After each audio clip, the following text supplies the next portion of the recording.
Poultry মুরগি অনেকে খেতে চায় না, এভাবে রান্না করলে সবাই চেটেপুটে খাবে। প্রথমে আমি কড়াই তেল দিয়ে দিয়েছি আর এখানে আমি মাংসগুলো সবগুলোই ছেড়ে দিব।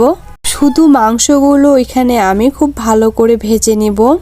এভাবে ভেজে নিলে মুরগির কোনো গন্ধ থাকে না আর মাংসগুলো গোটা থাকে। ভালোভাবে মাংসগুলো ভেজে নিতে হবে। আমার ভাজা হয়ে গেছে, এখন আমি মাংসগুলো কড়াই থেকে উঠাই নিব। তারপরে আমি এখানটে দিয়ে দিব পেঁয়াজ কুচি, তারপরে সুন্দর করে নাড়ানাড়ি করে নিব।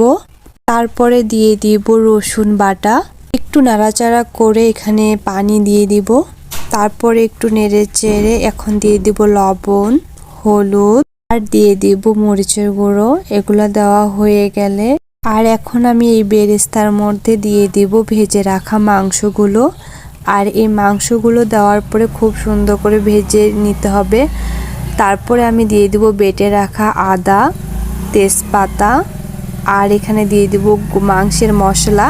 তো দেওয়া হয়ে গেলে আরও সুন্দর করে নেড়ে চেড়ে উঠাই নিব। তো ফাইনালি আমার মাংস রান্না হয়ে গেছে, দেখেন কত সুন্দর কালার আসছে। আর এভাবে রান্না করে খাবে।